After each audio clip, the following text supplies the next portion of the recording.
اس video کا عنوان ہے remaining strong in difficult situations. تو یہ بہت مشکل ٹاپک ہے، مگر یہ وہ سچویشن ہے کہ شاید دنیا کا کوئی بھی شخص ایسا نہ ہو جو اس میں سے نہ گزرا ہو، کہ بعض اوقات اس طرح کے حالات اس پر آ جاتے ہیں کہ بے بسی کی کیفیت طاری ہو جاتی ہے، اور کچھ حالات ایسے ہوتے ہیں کہ جن میں اس کو لگتا ہے کہ وہ اس میں سے نکل ہی نہیں سکتا۔ بہت ساری اس کی مثالیں ہیں۔ مثلا کاروبار میں بہت زیادہ نقصان ہو گیا، کوئی شخص دھوکہ دے گیا جس سے بہت زیادہ مالی طور پر انسان پھنس گیا، قرضے میں جکڑ گیا، رشتے بریک ہو گئے، خدا نہ خواستہ کوئی اپنا پیارا جو ہے وہ دنیا سے اچانک چلا گیا۔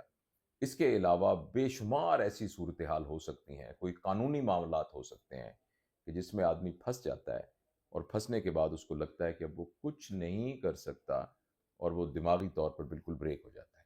تو ایسی سچویشن میں کیا کیا جائے، یہ اس ویڈیو کا موضوع ہے۔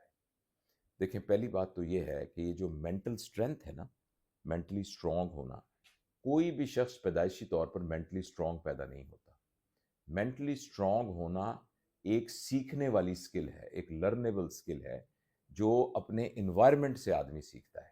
وہ بچہ جو ان والدین کی گود میں پرورش پاتا ہے جو کہ اس مائنڈ سیٹ کے ہوں کہ جو مشکل حالات میں بھی قابو میں اپنے آپ کو رکھتے ہوں، اپنے آپ کو سنبھال کے رکھتے ہوں، اور اسٹریٹجیز ایسی بناتے ہوں کہ مشکل میں سے نکلنے کے لیے بھرپور کوشش کرتے ہوں، تو ان بچوں کے اندر قدرتی طور پر یہ سکل ڈیولپ ہو جاتی ہے۔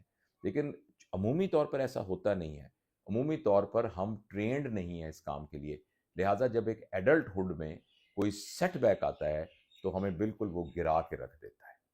اس میں کیا کرنا ہے، میں آپ کو 1 2 3 4 5 کر کے بتا دیتا ہوں۔ پہلی بات تو یہ ہے کہ پلیز آپ یہ بات یاد رکھیے کہ جب بھی آپ کے اوپر کوئی مصیبت آئے گی، کوئی بھی پریشانی آئے گی، اس پریشانی سے نکلنے کے لیے جو سب سے اہم آدمی ہے وہ آپ خود ہیں۔ لہٰذا وہ جو سب سے اہم ہے اس کے اوپر اس کا سب سے کم ایفیکٹ ہونا چاہیے۔ لہٰذا اگر آپ ہی گر گئے تو قرضہ کون اتارے گا؟ آپ ہی گر گئے تو کاروبار کو دوبارہ کون اٹھائے گا؟ آپ ہی گر گئے تو آپ کے متعلقین جتنے عزیز و اقارب ہیں جو کہ آپ کی طرف دیکھ رہے ہیں کہ یہ ہمیں سنبھالے گا، تو ان کو کون سنبھالے گا؟ تو ایک آدمی کے گرنے سے پورا کا پورا لشکر گر جاتا ہے۔ یعنی اگر کسی کو مصیبت پڑے تو وہ شخص جس پر مصیبت پڑی ہے وہ اپنے آپ کو اس جنگ کا، اس بیٹل کا سپہ سالار سمجھے۔ اگر سپہ سالار گھوڑے سے نیچے گر جائے گا تو پوری کی پوری فوج جو ہے وہ ختم ہو جائے گی۔ پہلے تو ایک بات دیکھنی ضروری ہے۔ اچھا، دوسری بات یہ ہے کہ آپ یہ اسٹرانگ مائنڈ کا یہ مطلب نہیں ہے کہ آپ اپنے جذبات کو اگنور کریں۔ آپ جذبات کو اگنور نہیں کر سکتے۔ اگر آپ کو غصہ آیا ہوا ہے تو آیا ہوا ہے، اگر آپ کے اندر کسی کے بارے میں کوئی نفرت آئی ہوئی ہے تو آئی ہوئی ہے، اگر آپ کے اندر یہ کیفیت آئی ہوئی ہے، بے بسی کی کیفیت آئی ہے، انزائٹی ہے، ڈپریشن ہے، بے چارگی ہے، تو یہ سب کچھ آیا ہوا ہے۔ تو آپ ان ایموشنز کو ریکگنائز کریں کہ ہاں یہ ہیں، مگر ان کو اپنے اوپر حاوی نہ ہونے دیں۔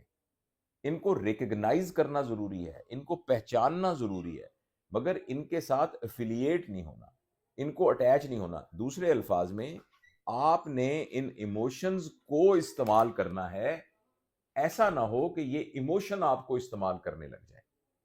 اگر آپ کو ڈپریشن اور انزائٹی ہے تو آپ اس ڈپریشن اور انزائٹی کو سمجھیں، اور پھر یہ دیکھیں کہ اس ڈپریشن اور انزائٹی کے نتیجے میں کیا اپوزٹ آپ کر سکتے ہیں، بنسبت اس کے کہ وہ انزائٹی اور ڈپریشن آپ کو قابو کر لے اور آپ کو نیچے گرا لے اور آپ کو کچھ کرنے نہ دے۔ تو یہ ایک بات بڑی اہم ہے کہ سب سے پہلے میں نے بتایا کہ آپ یاد رکھیے کہ اس جنگ کے سپہ سالار آپ ہیں۔ آپ گر گئے تو پوری جنگ ہار جائے گی۔ نمبر 2، یعنی اگر کچھ ہو سکتا ہے تو آپ کی وجہ سے ہی ہو سکتا ہے، اگر آپ ہی گر گئے تو کیسے ہوگا؟ دوسری بات یاد رکھیے کہ جو بھی جذبات ہیں ان کو نگیٹ نہ کریں۔ ڈپریشن ہوتی ہے، انزائٹی ہوتی ہے، پریشانی ہوتی ہے، اس کو ریکگنائز کریں، اور ریکگنائز کر کے یہ دیکھیں کہ ان جذبات کے الٹے جذبات کیا ہیں، اور ان الٹے جذبات کو حاصل کرنے کی کیا ضرورت ہے۔ یعنی اگر بے چینی ہے تو چین کو حاصل کرنے کے لیے مجھے کیا کرنا ہے؟ تو اپنے دماغ کے اندر اس نیگیٹیوٹی کا مقابلہ کریں، اور مقابلے کا مطلب جنگ کرنا نہیں ہے، مقابلے کا مطلب ہے ریکگنائز کرنا ان کو محسوس کرنا اور محسوس کر کے اس کے اندر سے ہی اس کے الٹ کو نکالنے کی کوشش کرنا. یہ دوسری بات یاد رکھیے گا. ٹھیک ہے, 2 باتیں ہو گئیں. تیسری اہم بات یہ ہے, اس دوران جب آپ بہت پریشانی کے عالم میں ہیں, 2-3 چیزوں کا خیال کریں. نمبر 1, اپنی صحت کا خیال رکھیں. جو آپ کے صحت کے بارے میں معمولات ہیں ان کو بالکل ختم نہ کریں. آپ کی بھوک ختم ہو جائے گی, آپ سے کھانا نہیں کھایا جائے گا, مگر کھانا کھائیں, ہیلدی کھانا کھائیں, اور کھانے میں سے شوگر کو نکال دیں.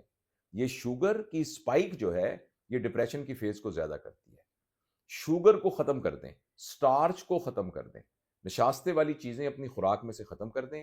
پروٹین بیسڈ نٹس جیسے ہوتے ہیں وہ کھائیں, فروٹس کھائیں, ویجیٹیبل کھائیں, تو اپنی خوراک کو کم نہ کریں. نمبر 2, ایکسرسائز اگر پہلے نہیں بھی کرتے تو اب کرنی شروع کرتے ہیں. جو ہی آپ فزیکل ایکسرسائز کرتے ہیں, آپ کی پوری جسم کی ایسیڈیٹی جو ہے, جو ٹینشن اور ڈپریشن کی وجہ سے بنی ہوتی ہے, وہ الکلینٹی میں تبدیل ہو جاتی ہے. آپ کے جسم کا پورا اندر سے تیزابیت ختم ہو جاتی ہے, اور آپ کے اندر انڈورفنز پروڈیوس ہوتے ہیں, ایسے مادے پیدا ہوتے ہیں جو آپ کو خوشی کا احساس دلاتے ہیں. پلیز آپ یاد رکھیے, اگر آپ بہت ڈپریشن میں ہیں تو جم میں جانا شروع کر دیں, واک کرنا شروع کر دیں, جاگنگ شروع کر دیں, سوئمنگ شروع کر دیں, کچھ نہ ہو رسی ٹاپنا شروع کر دیں, ایکسرسائز آپ ضرور کریں. تیسرا, اپنی نیند کو کمپرومائز نہ کریں, کسی صورت بھی نیند کو کمپرومائز نہ کریں, چاہے جو بھی حالات ہو گئے. تو یہ تیسرا کام ہے جو یہ کرنا ہے. چوتھا یہ ہے کہ اپنی اسٹریٹجی بنائیں. جو بھی آپ کا پرابلم ہے, یہ ایکیوٹ پرابلم میں تو آپ کو مدد کرے گا, لیکن آخر آپ کو اسٹریٹجی بنانی پڑے گی. تو اگر فرض کریں کوئی مالی معاملات ہے تو کہاں سے اور پیسے آ سکتے ہیں, کون سی غیر ضروری چیزیں آپ بیچ سکتے ہیں, کون سی چیزیں, کون سے نئے اسکل ہیں جو آپ حاصل کر سکتے ہیں. بہت کوئی ریلائبل آدمی آپ کا دوست ہے, کس سے آپ شارٹ ٹرم قرضہ لے سکتے ہیں, کس سے آپ لانگ ٹرم قرضہ لے سکتے ہیں. اس کے علاوہ اور کیا کیا اسکل ہیں, نئے نئے کام آپ کیا کر سکتے ہیں. تو اپنے آمدنی کے ذرائع کو بڑھانے کی کوشش کیجیے, اور کوشش کیجیے کہ اور آج کل تو اپنی آمدنی کے ذرائع بڑھانے کے بہت سے طریقے ہیں, آن لائن طریقے موجود ہیں, پیسو پارٹنرشپ کا طریقہ موجود ہے. تو کوشش کیجیے, دیکھیے کہ کہاں کہاں سے چیزیں ہو سکتی ہیں. آپ کا اپنا جو کام ہے اس کام کی اسٹرینتھ کو بڑھا دیں. دکان میں 4 گھنٹے دیتے ہیں تو 6 گھنٹے دینا شروع کر دیجیے. تو اس طریقے سے اپنے اس اسٹریٹجی بنائیے اور اس کا پلان بنا کر اس کو کرنے کی کوشش کیجیے. اور دوسری بات یہ ہے کہ جس کے ساتھ پرابلم ہے اس کے ساتھ نیگوشیٹ کیجیے. فرض کریں کسی سے جھگڑا ہے تو اسے نیگوشیٹ کریں, کسی کو قرضہ دینا ہے اسے نیگوشیٹ کریں, اور اس میں ٹف ڈسکشن ہو سکتی ہے, ہو سکتا ہے بڑی مشکل گفتگو ہو, آگے سے وہ سختی کرے, کچھ کرے, تو اس ٹف گفتگو کے اندر نرمی کو اختیار کرتے ہوئے اسے کہیں کہ بھائی میں انشاءاللہ آپ کے سامنے ہوں, میں آپ کو لکھ کے دے دیتا ہوں, میں آپ کو دے دوں گا. یا یہ تو ایک میں اس کی مثال دے رہا ہوں. اس کے علاوہ کوئی بھی اور مسئلہ ہے, کوئی رشتے کا مسئلہ ہے, کسی بچے کی شادی بیاہ کے سلسلے میں کوئی ایسا سیٹ بیک ہو گیا ہے, تو جو آپ کے وہ لوگ جو متعلقین ہیں, آپ ان سے کمیونیکیٹ کیجئے, ان سے بات کیجئے, ان سے سیٹل ڈاؤن کرنے کی کوشش کیجئے.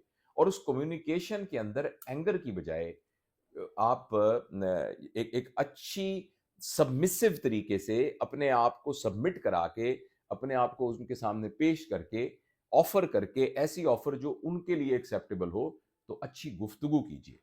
اور اس کے بعد اور یہ ہے کہ اپنے دماغ میں بلیم کرنا چھوڑ دیں, کمپلینٹ کرنا چھوڑ دیں, شکایت کرنا چھوڑ دیں. اور خاص طور پر سب سے خطرناک بلیم کرنا ہوتا ہے, ذمہ دار ٹھہرانا, کہ بندہ اپنے آپ کو بلیم کرنا شروع کر دے کہ یہ میری غلطی کی وجہ سے ہوا, میں ایسا نہ کرتا, میں ایسا نہ کرتا. اسی ضمن میں ایک اور بڑی خوفناک قسم کی نفسیاتی کیفیت پیدا ہوتی ہے, میرے ساتھ ہی ایسا کیوں ہے, میں نے تو کسی کو کبھی دکھ نہیں دیا, میرے ساتھ ہی ایسا کیوں ہے. تو یہ جو ہے یہ اس دماغ سے نکلنے کی کوشش کریں. اور جو سب سے شاید ضروری بات ہے, میں جان کے وہ آخر میں کر رہا ہوں, کہ پلیز آپ یاد رکھیے, ہم سب اللہ تعالیٰ کے حکم کے پابند ہیں. ہم سب کے ساری زندگی کے نظام کو اللہ تعالیٰ چلا رہا ہے, اور اللہ تعالیٰ کے حکم کے بغیر پتہ بھی نہیں ہل سکتا. ہمارے ساتھ جو حالات ہوئے ہیں, جو معاملات ہوئے ہیں, ان میں کہاں غلطی تھی, کس وجہ سے ہوا, کس کمی کی وجہ سے ہوا, یہ سب کچھ اللہ کے علم کے اندر ہے. تو اپنے آپ کو ایمانداری کے ساتھ, نیک نیتی کے ساتھ اللہ کے سپرد کر دینا. اور آپ فرض کریں مسلمان نہیں ہیں, کسی اور فیتھ کے ہیں, تو جو کریٹر ہے, ہمارا کریٹر تو سب کا ایک ہی ہے نا. تو ایسا تو نہیں ہے کہ اوپر جو ہے وہ یہودیوں کا خدا اور ہے اور سکھوں کا خدا اور ہے اور مسلمانوں کا اور ہندوؤں کا خدا اور ہے. خدا تو ایک ہی ہے, وہ تو وحدہ لا شریک ہے, وہ تو ایک ہی ہے. تو وہ جو ڈیوائن پاور آپ کے بلیف سسٹم کے اندر ہے, آپ اپنے آپ کو اس کے حوالے کریں اور اپنے آپ کو یہ بتائیں کہ میں اپنی بیسٹ آف ایبلٹیز پرفارم کروں گا. انشاءاللہ جو بھی حالات ہوں گے میں نیچے نہیں گروں گا, میں اٹھ کے کھڑا ہوں گا اور میں بیسٹ آف ایبلٹی پرفارم کروں گا, لیکن باقی نتیجہ تیرے ہاتھ میں ہے. جب آدمی یہ سوچ لے کہ یعنی میری انگلی تو ہے وہ کسی نے پکڑی ہوئی ہے, جب آدمی سوچ لے کہ میرا بازو تو کسی نے پکڑا ہوا ہے, جب آدمی کو پتہ لگ جائے یقین کے ساتھ کہ اس کے اوپر کسی کا سایہ موجود ہے, تو اس کے ایک دم جو دکھ غم ہے نا وہ سارے ایووپریٹ ہو جاتے ہیں.